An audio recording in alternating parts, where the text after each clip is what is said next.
Hello, my name is Dr. Boyd, and I'm coming to you on behalf of the Transformational Education Adventure Center, also known as the T Center, which is located in McLean, Virginia. You're going to learn a STEM lesson today, and our topic today is gases. The experiment that we're going to do, or the demonstration, is called dancing raisins. So if you want to follow along, here's what you'll need. You'll need an empty cup or a glass. Use one that's transparent. You'll also need some kind of soda or pop, as we call it where I'm from, some kind of carbonated beverage. A clear one is best. And then also you're gonna need some raisins. I think grapes should work as well, but raisins will work best. Okay, so what is a gas? What is a gas? Well, gases are one of the three common states of matter. All right, the three common states of matter are solids, liquids, and gases. Well, what's the difference? Well, a solid maintains its shape. A solid maintains its shape. That means if I were to take a solid, let's say an ink pen, and put it in this glass here, the shape of the ink pen would not change. The volume of the ink pen would not change. The size of the ink pen would not change. It would stay within itself and it would stay in the shape that it's in. A liquid, on the other hand, a liquid actually takes the shape of its container. So if I take my soda, for example, and place it inside this glass, it won't enter the glass the same way that it's going to fill the glass. Meaning, once I pour it into the glass, it's going to go wherever it can, as long as it is confined to this container. Once I stop filling it with the liquid, no, the liquid doesn't come out of the glass. It stays there. All right, so it stays confined where it's at, and it takes the shape of its container. What is a gas? Well, a gas, if I pour a gas into this container, it'll go in, maybe, but then it'll come out and it will go wherever it can. All right, so the gas will spread out and is seeking to go outward wherever it can. What is the difference between a solid and a liquid and gas on the molecular level?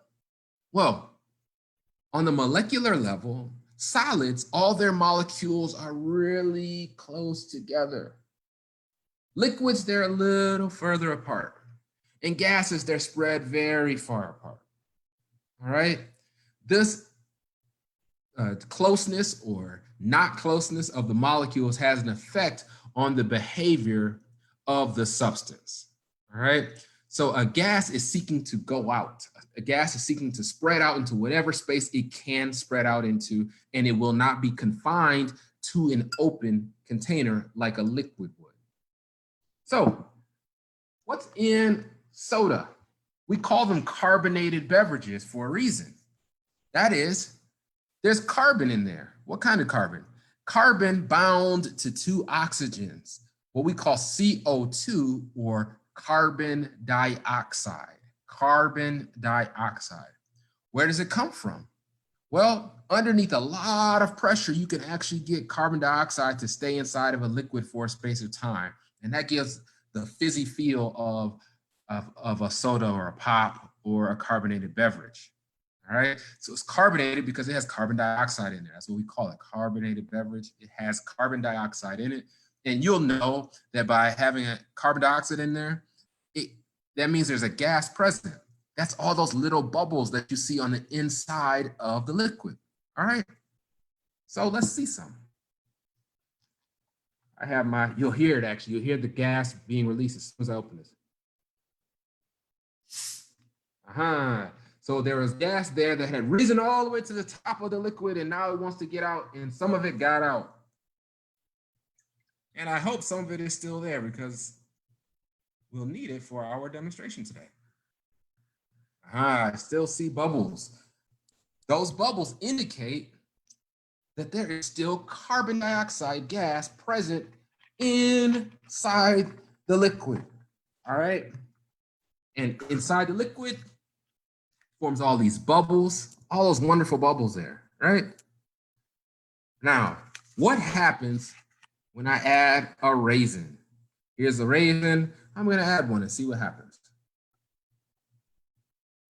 All right, so my raisin is down at the bottom. You notice as soon as it went down to the bottom, there are a whole bunch of bubbles that came right up because it displaced some of the bubbles. All right.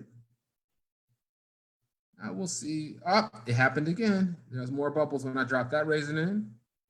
And more bubbles when I drop that raisin in. Notice how small and tiny the bubbles are too. So what's going to happen here? Well, after a few, maybe 30 seconds, a minute or so, depending on how carbonated your drink is, your liquid is, the bubbles will actually attach themselves to the raisins. When they attach themselves to the raisin, if there's enough bubbles on the raisin will actually start to rise to the top. All right, and I hope that takes place here in just a moment. Here, I'll put another raisin in to see if we can get the process to go forward here. A raisin, another raisin, and you'll notice each time I put the raisin in, all those more bubbles come to the top. You see that? More little tiny bubbles come rising to the top. That is because in a carbonated beverage, there is lots of carbon dioxide present on the inside of the liquid. And each one of those, all of that carbon dioxide can be released. It can be released. This is why with time, your soda loses its fizz. It loses its fizz after a while and it becomes what we call flat. It becomes flat. That term flat means that it no longer has as much carbon dioxide in it. And so the fizzy tingling that you feel inside your mouth when you drink it no longer exists because there are no bubbles to give you that tingling feeling in your mouth when you drink the liquid. There's no more carbon dioxide in there to give you that fuzz. So I'm thinking my soda maybe had lost too much of its carbon dioxide in order to cause the raisins to rise quickly. I see one is starting to try to rise up over here on the right-hand side. I'll try to turn this around. There. So there's a raisin right here towards the front that is starting to move. And we'll see in the next few seconds if it rises all the way to the top so you can understand what the concept is here. So how does the raisin rise to the top? Well, it will rise to the top when there's enough bubbles attached to it. How do the bubbles attach to the raisin?